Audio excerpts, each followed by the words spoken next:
Hello students and welcome to Learn with Hema's class. Complete explanation with complete solution is my aim. In my channel, I shall be covering the entire syllabus of English subject from grades 5th to 10th, including grammar from A to Z topics, that is the entire grammar topic, right, beginning from the parts of speech to the figures of speech. So don't miss the chance. Subscribe my channel right now to stay tuned with your English subject. Students, my today's topic is based on grammar and which is figures of speech.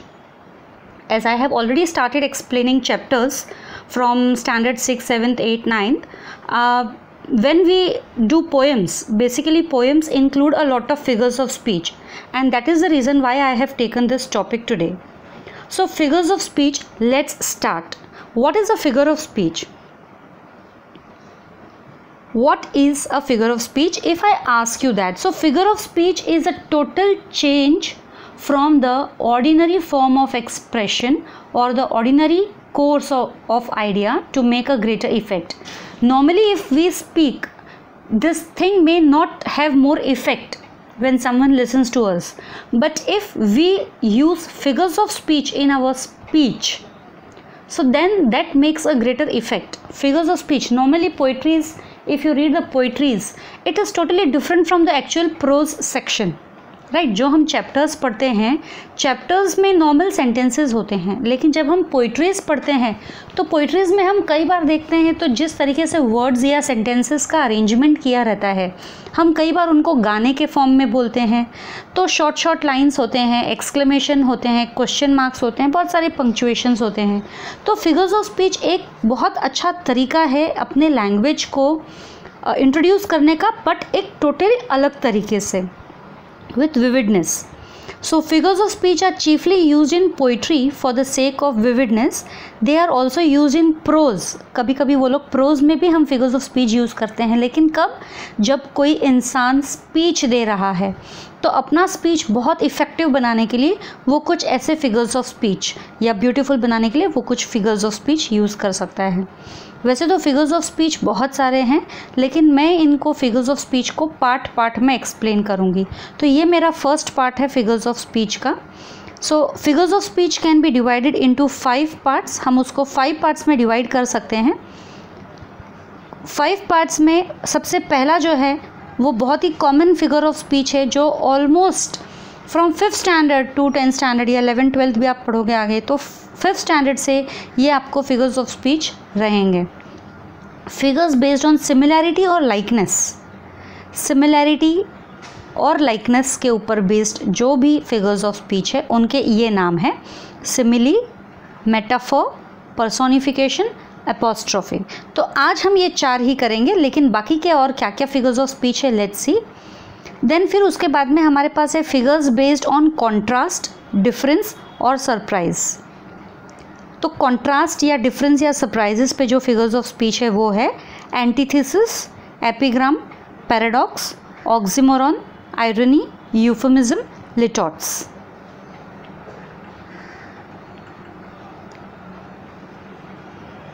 Then we have figures of speech based on association और substitution.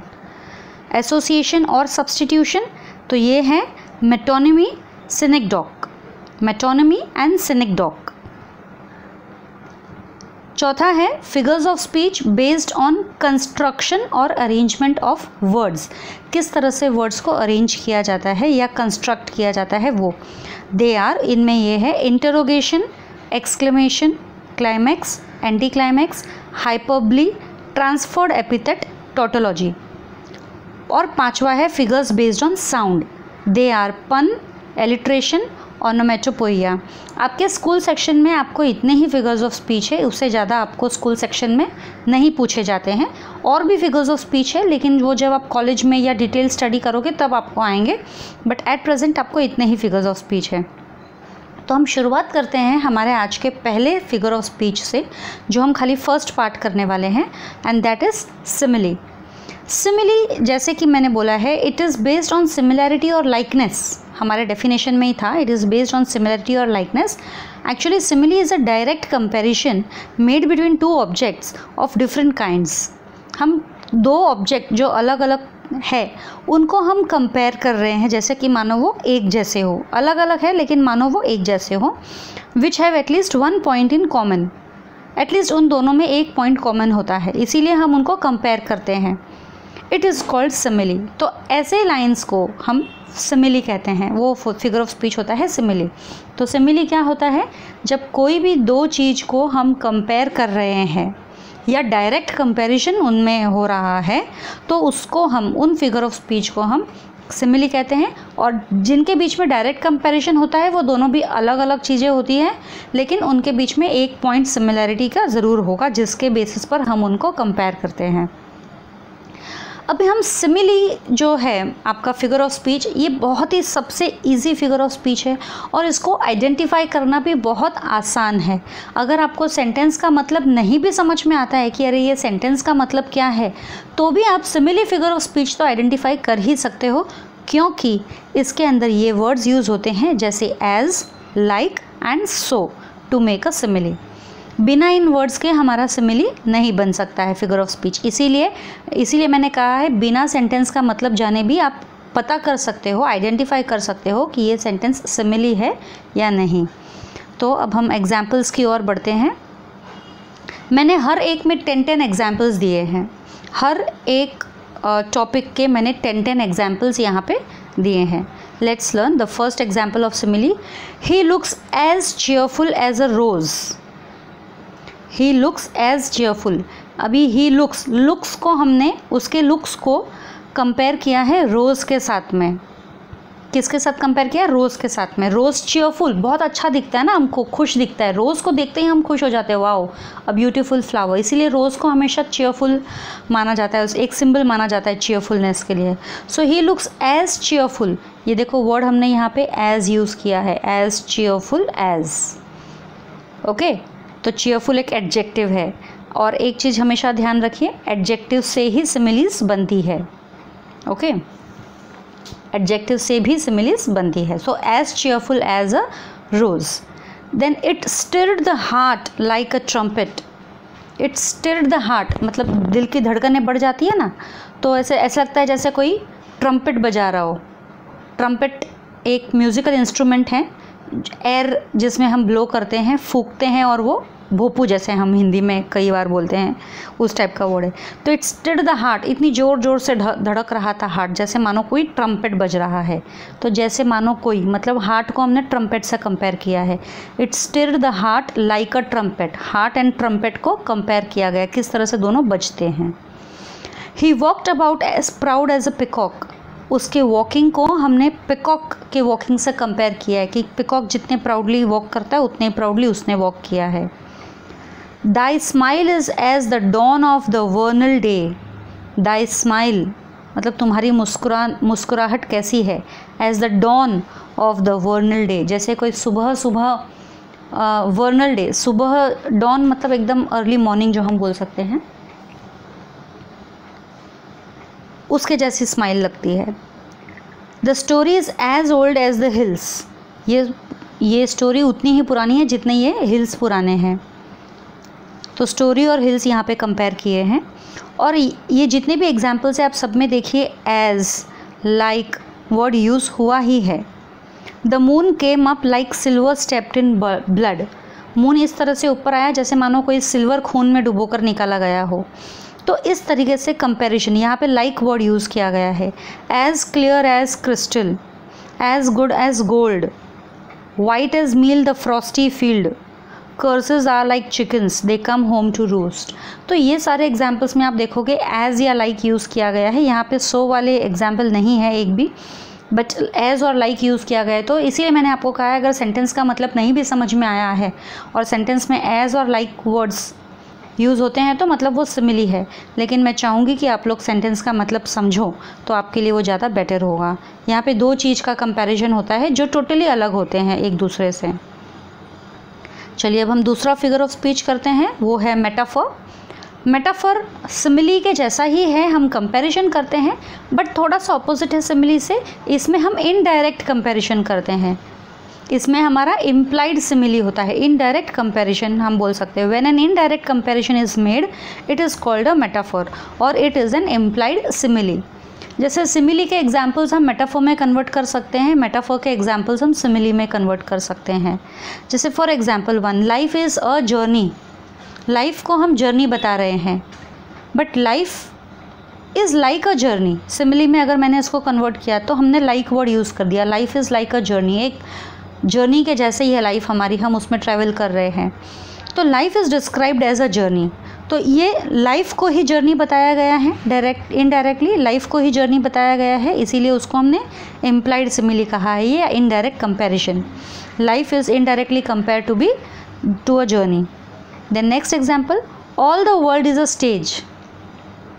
Entire world को एक drama stage माना गया है, तो ये all the world is like a stage अगर लिखेंगे तो सिमिली हो जाएगा। So all the world is a stage, हमने इनडायरेक्टली वर्ल्ड को ही स्टेज बना दिया है, implied simile. All the men and women mayor players, और जितने भी आदमी औरत है इस वर्ल्ड में, स्टेज में, ये सब प्लेयर्स है, राइट। तो they are like players but they are mere players बनाया बोला है हमने सेंटेंस, तो ये हमारा मेटाफोर हो गया है। The entire world is described as a stage and men and women are described as players. Next example, ministers are pillars of the state.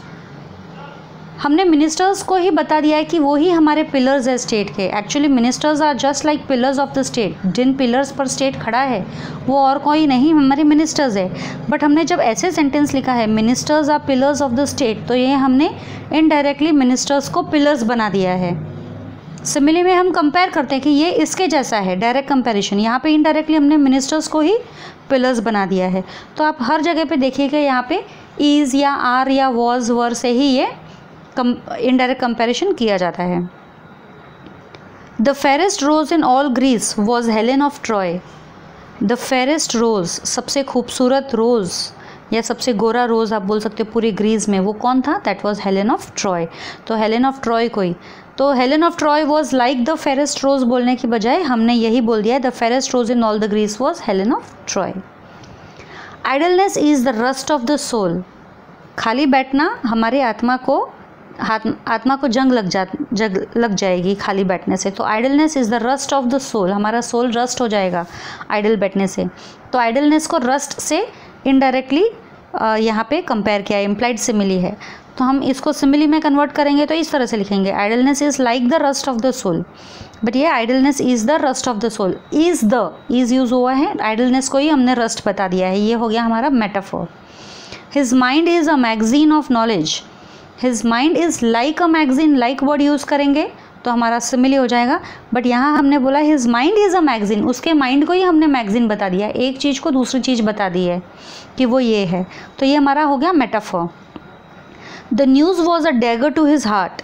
ये खबर सुनते ही मानो उसके सीने में छुरियाँ चल गई। The news was a dagger, मतलब जैसे मानो उसके सीने में छुरी घुस गई हो।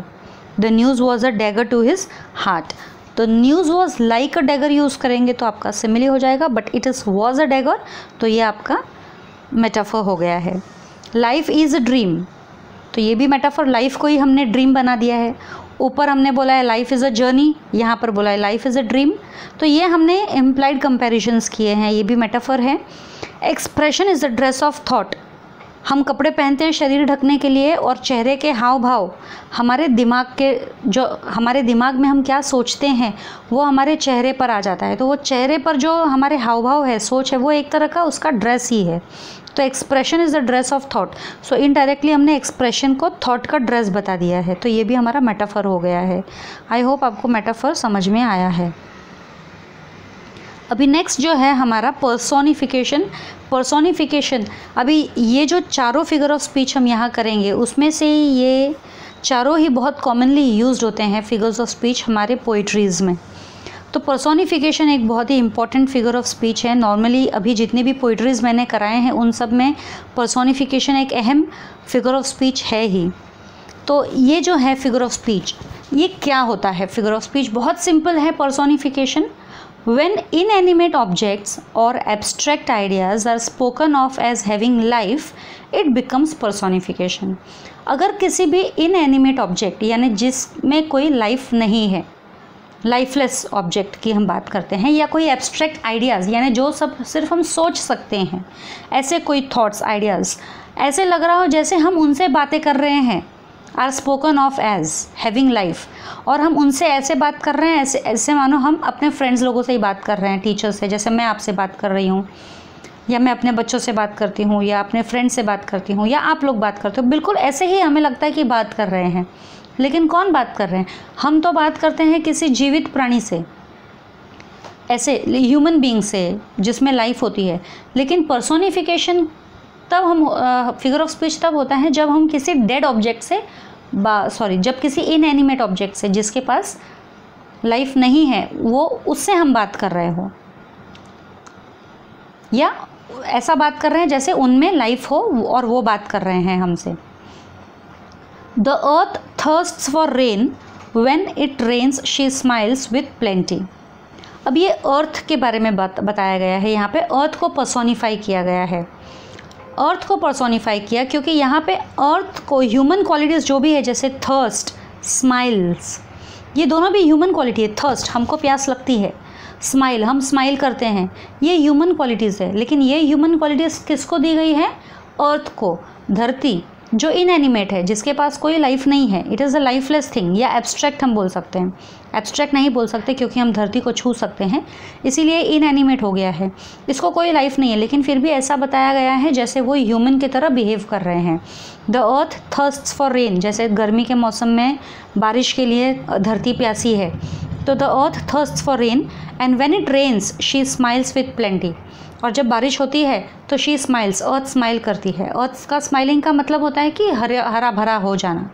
तो लेकिन ये तो पर्सोनिफिकेशन हो गया है, राइट? अर्थ कैसे स्माइल करेगी? Anxiety is sitting on her face. Anxiety मतलब नर्वसनेस, किसी तरह की क्यूरियोसिटी या नर्वसनेस होती है आपके फेस पे जब दिखाई देती है, तो ये एंग्जाइटी एक एब्स्ट्रैक्ट आइडिया है। और इस एब्स्ट्रैक्ट आइडिया को कहा गया है सिटिंग एक्शन। अभी बैठना, उठना, सिटिंग, स्टैंडिंग, ये सब तो ह्यूमन क्वालिटीज़ हैं।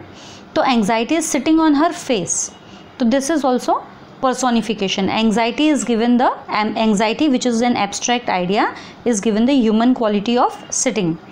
And stars began to peep. Stars यानी तारे, तारों को भी हम inanimate मानते हैं। They began to peep. Peep यानी झांकना, किसी के घर में झांकते हैं या कोई होल में से हम झांकते हैं उस पार क्या है, तो peep. And stars began to peep. तो stars को हमने ये क्वालिटी दी है, human quality of peeping. तो ये हो गया हमारा personification. In the meantime, life steals away. Life steals away. Life चुरा के भाग जाती है। तो life तो inanimate है, वो कैसे चुरा के भागेगी? चुराना, stealing is a human quality. Okay, human action. Death lays his icy hands on king. Lays, laying, lay करना एक human activity है ना? So death lays his icy hands on king. Death तो inanimate है। Death मतलब मरा हुआ, तो उसमें life नहीं होती है, तो वो इनएनिमेट हो गया। That also means it is personification. There death is death is personified of laying his hands, which is a human quality. Laying is a human quality. और let autumn fall, silencing bird on the tree. Fall, गिरना, human action है। तो यहाँ पे autumn एक season है, season inanimate है, उसको कहा गया है कि ये फॉल हो रहा है। और let autumn fall, silencing bird on a tree. So autumn is given the human ability of falling actions, therefore it is personification. The mountains sing together. अब mountains तो inanimate है, हमको पता है, they are singing. The hills rejoice and clap hands. और the hills खुशी मना रहे हैं, खुशी मनाना भी human quality है। And clap hands, action, humans action. So mountains, hills are given the human qualities of singing, rejoicing and clapping hands, therefore it is also a personification. Where blossoms kiss and part. Blossoms are flowers, they kiss and part. वो kiss करके बिछड़ जाते। Kissing is a human action, parting away is also a human action. So where blossoms, these action is given to blossoms, therefore it is a personification. Let my thoughts reap rose. Thoughts are inanimate, और thoughts को कहा है कि वापस से आना, reprising is a human activity, तो this is also personification. Laughter holding both her hands, laughter inanimate है और उसको होल्डिंग का एबिलिटी बताया गया है। Holding is a human quality, human action, therefore laughter, this sentence is also a personification where laughter is given the human ability of holding. Now last figure of speech is apostrophe. Apostrophe and personification थोड़े से एक दूसरे से मिलते जुलते हैं, but कहाँ different होते हैं मैं आपको बताऊंगी। बिल्कुल उसी तरीके से जैसे सिमिली एंड मेटाफोर हमने किया, दोनों में कंपैरिजन होता है, एक में डायरेक्ट, सिमिली में डायरेक्ट होता है, मेटाफोर में इनडायरेक्ट। यहाँ पर हम देखेंगे एपोस्ट्रोफे। पर्सोनिफिकेशन में हमने अभी जस्ट देखा कि हमने इनएनिमेट चीज़ों को ह्यूमन क्वालिटीज़ दी है या एब्स्ट्रैक्ट आइडियाज़ को ह्यूमन क्वालिटीज़ दी है, लेकिन एपोस्ट्रोफे में हम किसी को ह्यूमन क्वालिटीज़ नहीं देंगे, एज इफ हम ऐसे हैं जैसे हम किसी डेथ से या इनएनिमेट से बात कर रहे हैं, as if we are talking to someone who is absent और who is inanimate. So when a direct address is made to the dead, the absent or a personified object or idea, it is called an apostrophe. तो जब हम direct address करते हैं, यानी directly मानो हम उन्हीं से बात कर रहे हैं, यानी अब हमने कोई क्वालिटी नहीं दी है उनको, अब हम डायरेक्टली उनसे बात कर रहे हैं। एड्रेसिंग का मीनिंग टू कॉल समवन और टू टॉक टू समवन, है ना। The teacher addressed the students, address the students मतलब टीचर बच्चों से बात कर रही है ना, बच्चों से बात कर रही है। So when a direct address is made to the dead, the absent और अ पर्सोनिफाइड ऑब्जेक्ट और idea, it is called an apostrophe. For examples जैसे मैंने बोला 10 एग्जाम्पल्स मैं सबकी दूंगी। O world, O death. अब ये एपोस्ट्रोफे भी जानना इतना आसान है। नॉर्मली ओ ये जो वर्ड है या एक्सक्लेमेशन मार्क इसमें यूज़ होता है। ओ वर्ल्ड, ओ डेथ। अभी वर्ल्ड से भी हम बात नहीं कर सकते, डेथ से भी हम बात नहीं कर सकते, लेकिन यहाँ पर बताया गया है कि हम उनसे बात कर रहे हैं, तो ये आपका एपोस्ट्रोफे हो गया है। Next, o fame, if ever I took delight in thy praises. Fame जो फेमस हो जाते हैं, ओ फेम मतलब फेम से बात कर रहे हैं। If ever I took delight in thy praises, तो ये भी आपका एपोस्ट्रोफे हो गया है। तो एक्सप्लेनेशन में आप क्या दोगे? Here fame is an abstract idea and it is said as if we are addressing fame, or an abstract idea is being, fame is being addressed. Oh death, where is thy sting? Oh death, हम death से बात कर रहे हैं कि where is thy sting, where is thy sting यानी डंक कहाँ है तुम्हारा। That means हम किससे बात कर रहे हैं? Inanimate से। तो why this is apostrophe? Because death is being addressed. Oh liberty, what crimes have been committed in thy name. Liberty मतलब फ्रीडम होती है, और फ्रीडम के नाम में हम बहुत सारे क्राइम्स करते हैं, तो लिबर्टी से कहा गया है कि O liberty, what crimes have been committed in thy name, कि तुम्हारे नाम के अंदर क्या क्या क्राइम्स हुए हैं। तो ओ लिबर्टी, फ्रीडम से बात किया है हमने, एब्स्ट्रैक्ट आइडिया से बात किया है। तो here this is apostrophe because an liberty is being, liberty which is an abstract idea is being addressed. Roll on, roll on thou deep and dark blue ocean. Roll मतलब बढ़ो, आगे बढ़ो, घूमो या नीचे जाओ। किसे कहा जा रहा है? Thou deep and dark blue ocean. अभी ओशन एक इनएनिमेट थिंग है, ओशन से हम बात कर रहे हैं कि तुम ये करो, you roll on. Then goodbye winter, winter is a season, abstract idea है, हम उसको गुड बाय कर रहे हैं, मानो उससे बात कर रहे हैं, बाय बाय। तो this is also an abstract. हाँ, so winter season is it is apostrophe as winter season is supposed to be a human being and we have said the goodbye to the human to winter. Exult O shores and ring O bells.